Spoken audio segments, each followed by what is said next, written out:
une jeune femme, Amina, accouche seule dans les toilettes d'une gare routière à Dakar, au Sénégal.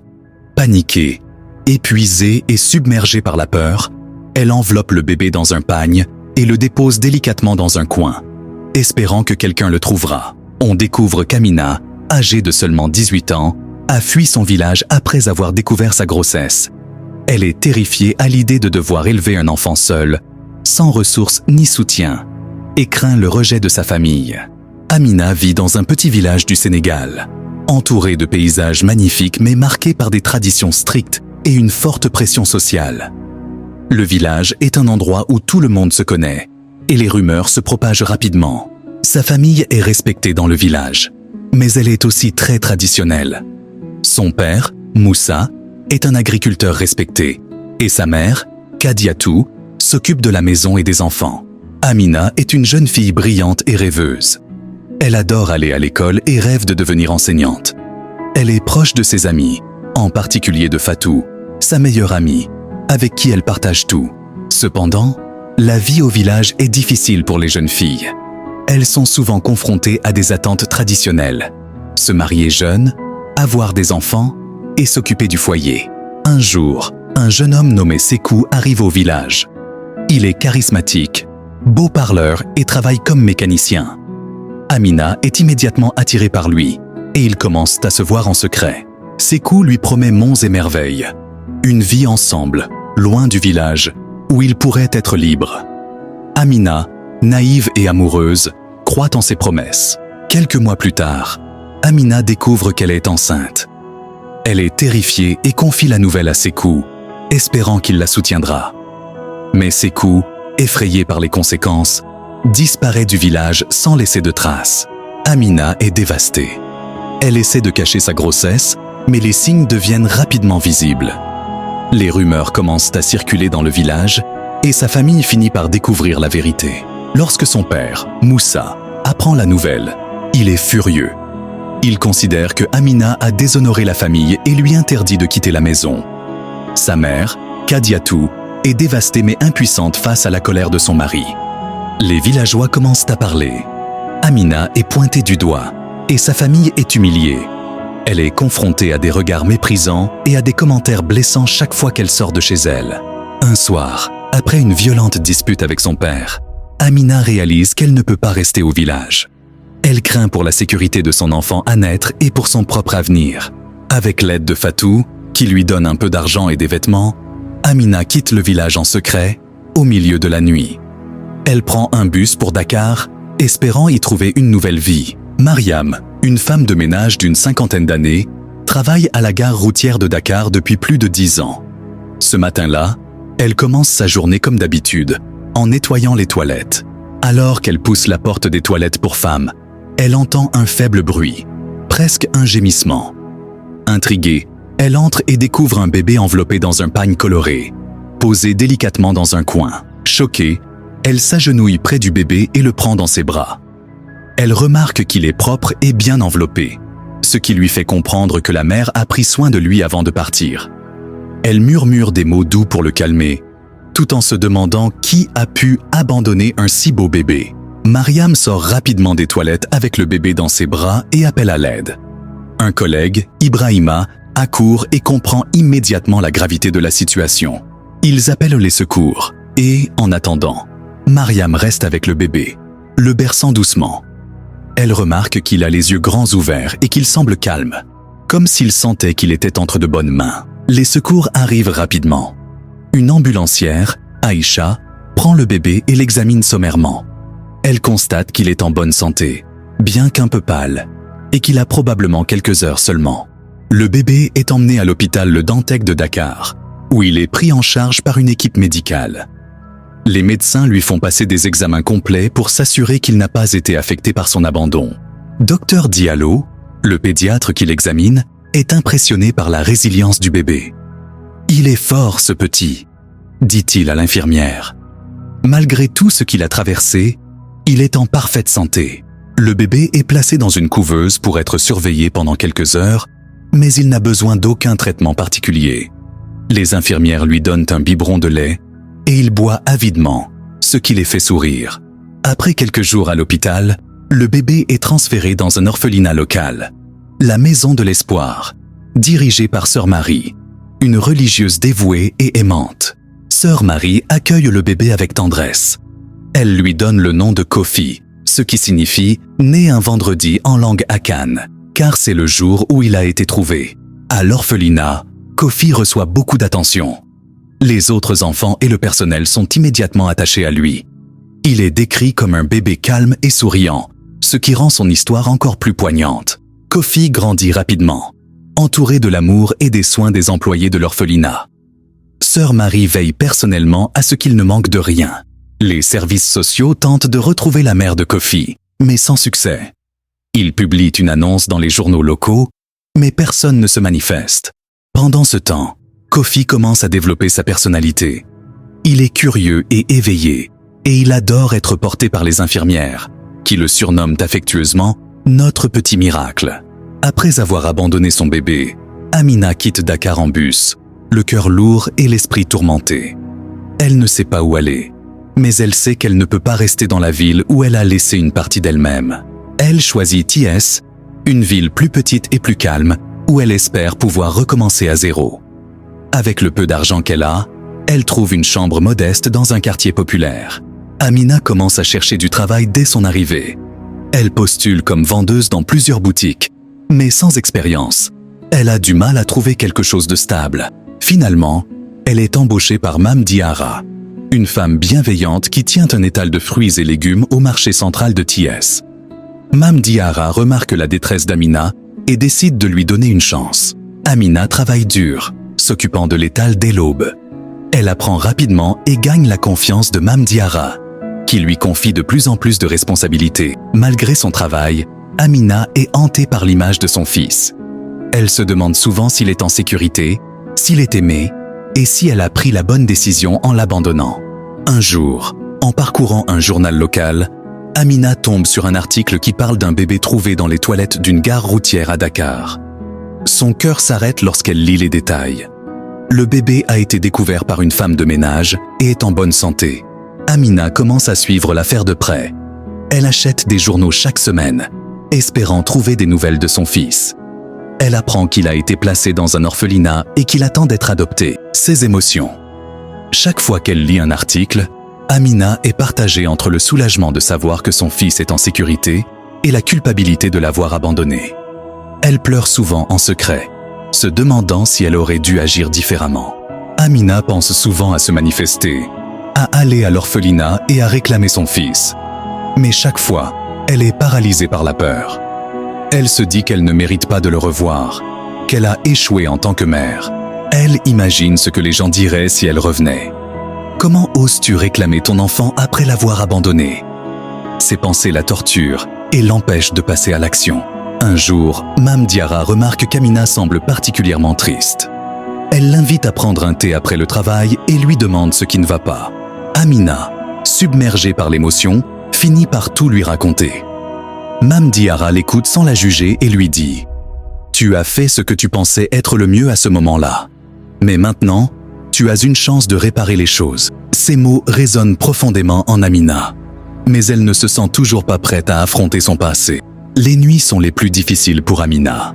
Elle rêve souvent de son fils, de ses petits doigts, de son sourire. Parfois, elle se réveille en sursaut, persuadée d'avoir entendu un bébé pleurer. Elle se demande si elle pourra un jour se pardonner et si son fils lui pardonnera un jour.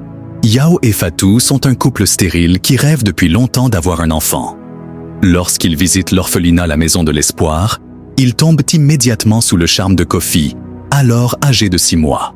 Sœur Marie leur raconte l'histoire de Kofi. Comment il a été trouvé, comment il a survécu malgré les circonstances tragiques de son abandon. Touchés par son histoire, Yao et Fatou décident de l'adopter. Le jour où ils emmènent Kofi chez eux est un jour de joie et d'espoir. Ils lui donnent une chambre colorée, remplie de jouets et de livres, et lui promettent de l'aimer et de le protéger toute leur vie. Kofi grandit dans un foyer aimant et stable. Yao est ingénieur et Fatou est enseignante, et ils lui offrent une vie confortable et remplie d'opportunités. Ses passions. Dès son plus jeune âge, Kofi montre un intérêt pour le dessin et la musique. Yao et Fatou l'encouragent à développer ses talents, lui offrant des cours de piano et des fournitures d'art. Sa personnalité. Kofi est un enfant curieux, intelligent et plein de vie. Il adore explorer le monde autour de lui et pose toujours des questions, ce qui amuse et impressionne ses parents. À l'adolescence, Kofi commence à remarquer qu'il ne ressemble pas physiquement à Yao et Fatou. Ses amis lui font parfois des remarques innocentes, comme « Tu as les mêmes yeux que ton père ?» ou « Ta mère t'a raconté comment tu étais bébé ?» Ces questions le troublent, mais il n'ose pas en parler à ses parents, de peur de les blesser. Il commence à se demander d'où il vient et pourquoi il a été adopté. À 18 ans, Kofi décide de poser des questions directes à Yao et Fatou. Un soir, après le dîner, il leur demande « Est-ce que vous pouvez me parler de mes vrais parents ?» Yao et Fatou, bien que tristes, comprennent que c'est un moment important pour Kofi. Ils lui donnent un dossier qu'ils ont gardé depuis son adoption, contenant des documents de l'orphelinat et des coupures de journaux relatant son histoire. La réaction de Kofi. En lisant les documents, Kofi est choqué et ému.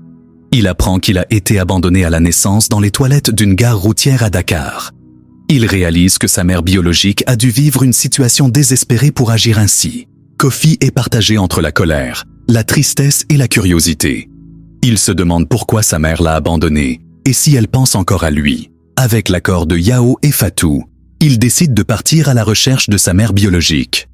Il commence par retourner à l'orphelinat La Maison de l'Espoir, où Sœur Marie lui donne quelques indices sur les circonstances de son abandon. Ses émotions. Kofi est déterminé à trouver des réponses, mais il est aussi anxieux. Il se demande ce qu'il dira à sa mère s'il la retrouve, et si elle voudra le revoir. Kofi arrive à Dakar avec un mélange d'excitation et d'appréhension. La ville lui semble à la fois familière et étrangère, car c'est ici que tout a commencé pour lui. Il commence par se rendre à la gare routière où il a été trouvé. Les lieux ont changé depuis 18 ans, mais il espère que certains employés se souviennent encore de l'incident. Kofi interroge les employés de la gare, mais la plupart sont trop jeunes pour se souvenir de ce qui s'est passé il y a si longtemps. Cependant, un vieux gardien, Papa Mamadou, se souvient vaguement de l'histoire. Papa Mamadou. Oui, je me souviens de ce jour. Une femme de ménage a trouvé un bébé dans les toilettes. C'était un choc pour tout le monde. Mais je ne sais pas ce qui est arrivé après. Kofi remercie Papa Mamadou et décide de se rendre aux services sociaux pour obtenir plus d'informations. Aux services sociaux, Kofi est accueilli par Madame Ndiaye, une travailleuse sociale expérimentée. Elle est touchée par son histoire et décide de l'aider. Madame Ndiaye, nous avons des archives de cette époque. Je vais voir ce que je peux trouver. Après quelques heures de recherche, Madame Ndiaye trouve un vieux dossier contenant des informations sur l'abandon de Kofi. Elle lui montre un rapport de police où le nom d'Amina est mentionné, ainsi que quelques détails sur son apparence et son âge à l'époque. Kofi est à la fois excité et nerveux en voyant le nom de sa mère pour la première fois. Il demande à Madame Ndiaye s'il y a d'autres informations, mais le dossier est incomplet. Madame Ndiaye. Malheureusement, c'est tout ce que nous avons. Mais je peux vous donner une copie du rapport. Peut-être que cela vous aidera dans votre recherche. Kofi remercie Madame Ndiaye et quitte les services sociaux avec une nouvelle détermination. Il sait maintenant que sa mère s'appelle Amina et qu'elle avait environ 18 ans au moment des faits. Kofi réalise que trouver Amina ne sera pas facile. Dakar est une grande ville et il n'a qu'un nom et une description vague. Il commence par interroger les habitants du quartier où il a été trouvé. Mais personne ne se souvient d'une jeune femme nommée Amina. Ses émotions. Kofi est frustré mais refuse d'abandonner. Il se dit que chaque piste, même infime, le rapproche de sa mère. Un jour, alors qu'il s'apprête à quitter Dakar, Kofi rencontre Mariam, la femme de ménage qu'il a trouvée 18 ans plus tôt. Elle est maintenant à la retraite mais se souvient parfaitement de ce jour. Mariam. Je n'oublierai jamais ce bébé. Il était si calme, si beau. J'ai souvent pensé à lui et à sa mère. Je me demande ce qu'elle est devenue. Kofi est ému par les paroles de Mariam. Elle lui donne quelques détails supplémentaires sur l'apparence d'Amina et lui suggère de chercher dans les petites villes autour de Dakar, où elle a peut-être fui. Avec les informations de Mariam, Kofi décide d'élargir ses recherches.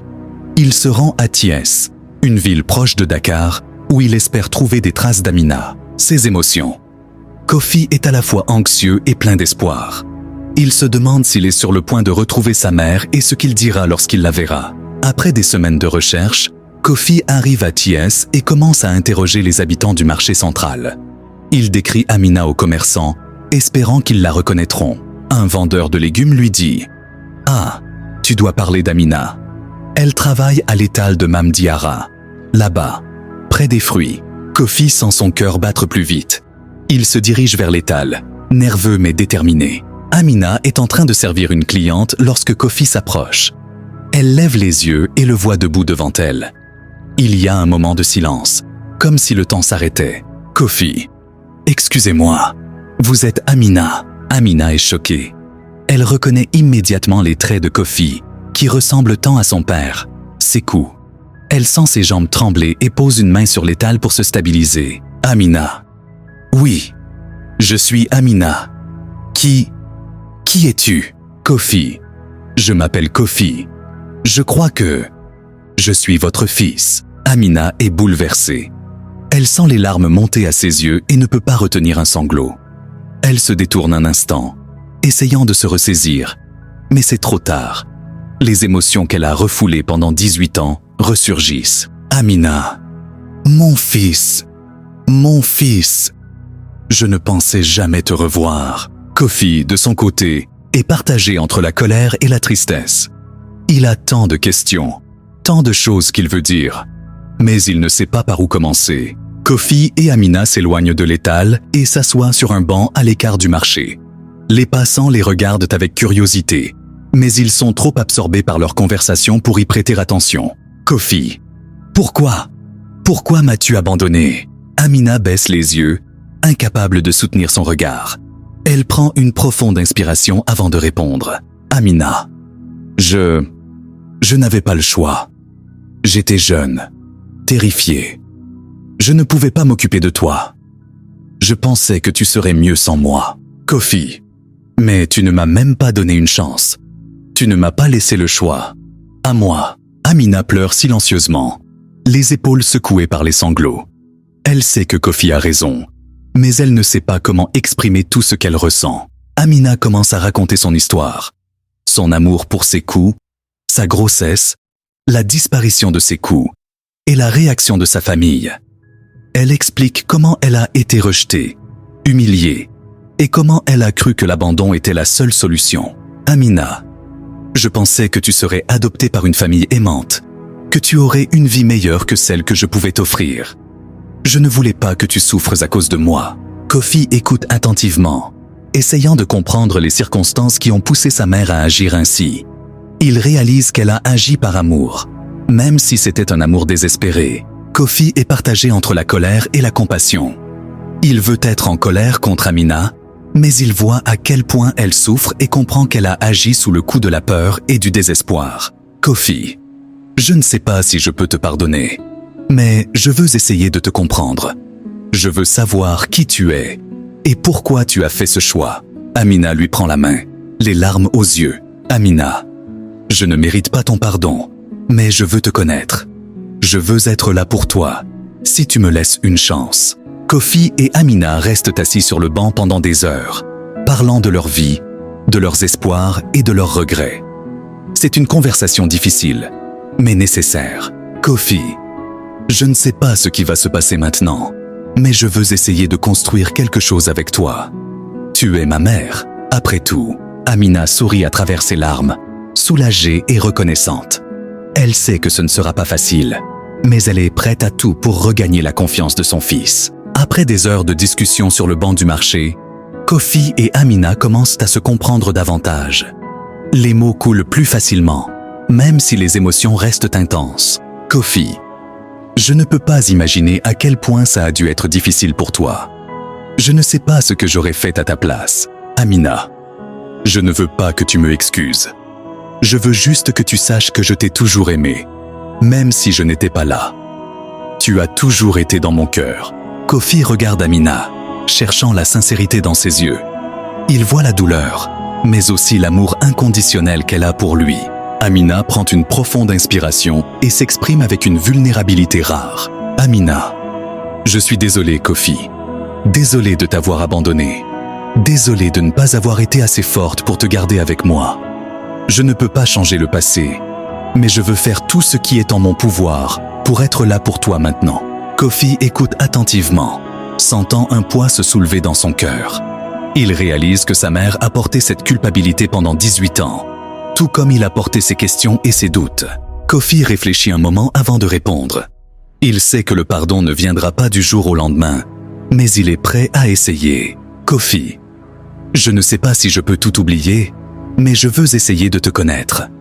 Tu es ma mère, et je veux comprendre qui tu es, ce que tu as vécu. Peut-être qu'ensemble, on peut construire quelque chose de nouveau. Amina sourit à travers ses larmes, soulagée d'entendre ces mots. Elle sait que ce ne sera pas facile, mais elle est prête à tout pour regagner la confiance de son fils. Kofi et Amina décident de prendre les choses lentement. Ils échangent leurs numéros de téléphone et promettent de se revoir bientôt. Kofi, je dois rentrer à Dakar, mais je reviendrai. On a beaucoup à se dire, et j'aimerais que tu rencontres mes parents adoptifs. Ils ont été là pour moi toute ma vie, et je veux qu'ils te connaissent. Amina acquiesce, émue par la générosité de Kofi. Elle réalise qu'il a grandi entouré d'amour, et cela la réconforte. Kofi rentre à Dakar avec un mélange d'émotions. Il est soulagé d'avoir enfin des réponses, mais il sait que le chemin vers la réconciliation sera long. Yao et Fatou l'accueillent avec inquiétude, mais Kofi les rassure. Il leur raconte tout ce qui s'est passé et leur présente Amina comme une femme courageuse qui a fait de son mieux dans des circonstances difficiles. Fatou, nous sommes fiers de toi, Kofi. Tu as montré une grande maturité en allant la retrouver. Nous serons là pour toi, quoi que tu décides. Kofi et Amina commencent à se voir régulièrement. Ils apprennent à se connaître, partageant des histoires, des rires et parfois des larmes. Amina, je veux tout savoir sur toi. Tes passions, tes rêves, tout ce que j'ai manqué. Kofi, et moi, je veux savoir qui tu es, ce que tu aimes, ce que tu as vécu. On a beaucoup de temps à rattraper. L'histoire se termine sur une note d'espoir. Kofi et Amina ne peuvent pas changer le passé, mais ils peuvent construire un avenir ensemble. Leur relation est fragile, mais elle est basée sur l'amour, la compréhension et la volonté de se pardonner. Kofi, on ne peut pas effacer ce qui s'est passé, mais on peut choisir ce qui vient après. Et moi, je choisis de t'avoir dans ma vie. Amina, et moi, je choisis de faire tout ce qui est en mon pouvoir pour mériter ta confiance. Kofi et Amina se retrouvent sous un grand baobab, un arbre majestueux qui domine la campagne près de Thiès. Le baobab, avec ses racines profondes et ses branches imposantes, symbolise la force, la résilience et la longévité. Kofi, c'est incroyable cet arbre. Il a dû en voir des histoires au fil des siècles. Amina, oui, il est là depuis longtemps et il sera encore là longtemps après nous. C'est un peu comme l'amour d'une mère. Ça ne meurt jamais. Le coucher de soleil, symbole de renaissance. Le soleil commence à descendre à l'horizon, teintant le ciel de couleurs chaudes, orange, rose et violet.